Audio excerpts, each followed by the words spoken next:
Assalamualaikum warahmatullahi wabarakatuh. Halo semuanya. Sebelumnya, perkenalkan saya Eka Levi Febrianti dengan NIM 01021382328134. Di sini saya akan menjelaskan materi tentang pemikiran Keynes dan post-Keynes. Sebelum kita memasuki materi lebih dalam, kita akan memasuki pendahuluan di materi pemikiran Keynes dan post-Keynes. Ilmu ekonomi terus berkembang sesuai dengan perubahan kondisi masyarakat dan tantangan global. Ketika muncul masalah baru seperti krisis ekonomi, pengangguran, inflasi, atau ketimpangan, maka para ahli ekonomi berusaha menciptakan teori baru sebagai solusi. Oleh karena itu, perkembangan teori ekonomi sangat dipengaruhi oleh kondisi zaman. Salah satu pemikiran ekonomi yang paling berpengaruh adalah teori Keynes. Pemikiran ini lahir pada masa krisis besar dunia dan kemudian berkembang menjadi post-Keynes. Kedua teori tersebut penting karena menjelaskan bagaimana pemerintah dan pasar harus bekerja sama dalam menjaga kestabilan ekonomi. Nah, selanjutnya kita akan masuk ke latar belakang munculnya Keynes. Teori Keynes muncul pada saat dunia mengalami Great Depression pada tahun 1929. Krisis ini menyebabkan banyak perusahaan bangkrut, produksi turun drastis, pengangguran meningkat, dan pendapatan masyarakat menurun. Dampak yang dirasakan hampir di seluruh dunia dan menyebabkan perlambatan ekonomi besar-besaran. Pada masa itu, teori klasik masih dominan dan percaya bahwa pasar akan pulih sendiri melalui mekanisme harga. Namun kenyataannya, krisis berlangsung lama dan pengangguran tetap tinggi. Karena itulah, John Maynard Keynes menawarkan pandangan baru bahwa pemerintah harus ikut campur untuk memulihkan ekonomi. Adapun tokoh Keynes yaitu John Maynard Keynes adalah ekonom asal Inggris yang lahir pada tahun 1883 dan meninggal pada tahun 1946. Ia dikenal sebagai tokoh penting dalam ilmu ekonomi karena pemikirannya mengubah pandangan dunia tentang peran pemerintah dalam perekonomian. Sebelum Keynes, teori klasik lebih percaya bahwa pasar akan pulih sendiri tanpa campur tangan negara. Keynes mulai terkenal saat mengalami Great Depression tahun 1929. Krisis tersebut menyebabkan pengangguran tinggi dan banyak perusahaan bangkrut. Melalui bukunya yang berjudul The General Theory of Employment, Interest and Money tahun 1936. Keynes menjelaskan bahwa pemerintah perlu aktif menjaga kestabilan ekonomi, karena itu ia disebut sebagai pelopor ekonomi modern. Nah, sekarang kita masuk pada pemikiran Keynes. Menurut Keynes, penyebab utama krisis ekonomi adalah rendahnya permintaan agregat, yaitu total permintaan barang dan jasa dalam perekonomian. Jika permintaan turun, maka perusahaan akan mengurangi produksi dan tenaga kerja. Permintaan agregat terdiri dari konsumsi rumah tangga, investasi, perusahaan, pengeluaran pemerintah, dan ekspor neto. Jika komponen tersebut melemah, maka pengangguran meningkat dan pertumbuhan ekonomi menurun. Oleh karena itu, permintaan agregat harus dijaga agar ekonomi tetap stabil. Adapun solusi menurut Keynes untuk mengatasi krisis, Keynes berpendapat bahwa pemerintah harus campur tangan melalui kebijakan fiskal.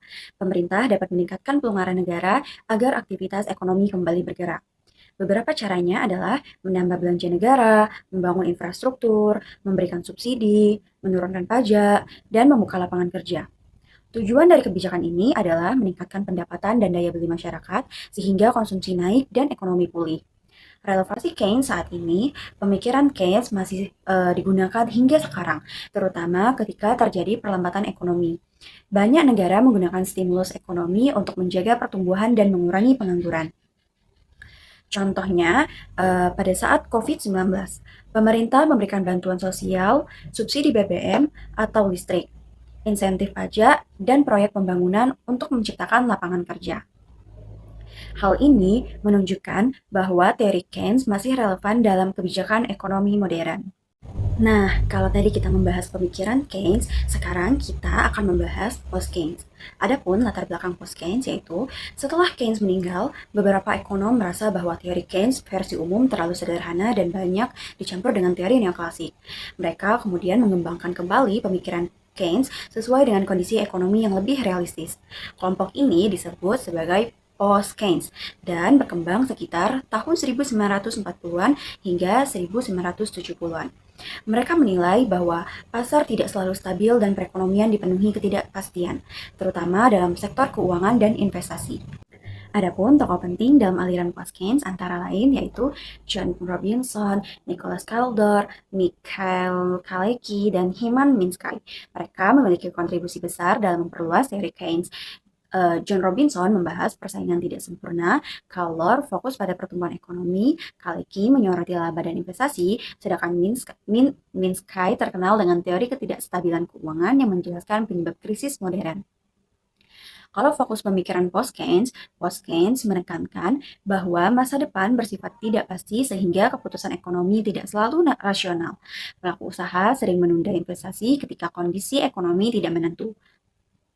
Selain itu, sektor keuangan dianggap menciptakan ketidakstabilan melalui utang berlebihan dan spekulasi.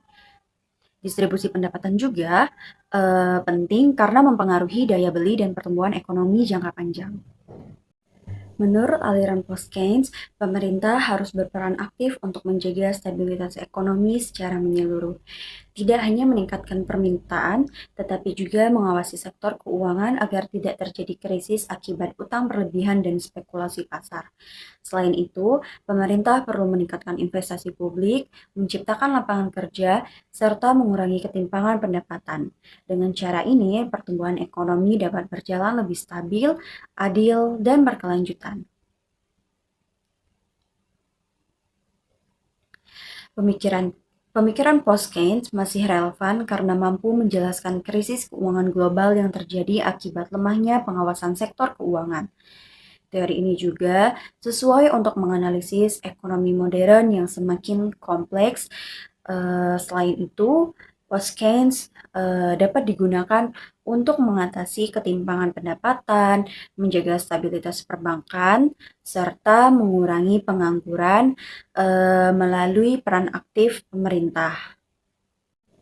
Nah, kesimpulan dari materi ini yaitu teori Keynes lahir sebagai jawaban atas Great Depression dan menekankan pentingnya peran pemerintah dalam menjaga permintaan agregat serta mengurangi pengangguran. Pemikiran ini menjadi dasar kebijakan ekonomi modern. Sementara itu, Post-Keynes mengembangkan teori Keynes dengan menambahkan unsur ketidakpastian, distribusi pendapatan, dan resiko sektor keuangan. Oleh karena itu, kedua teori ini masih relevan dalam memahami tantangan ekonomi saat ini. Mungkin itu saja video penjelasan materi pemikiran Keynes dan Post-Keynes dari saya. Saya akhiri, wassalamualaikum warahmatullahi wabarakatuh.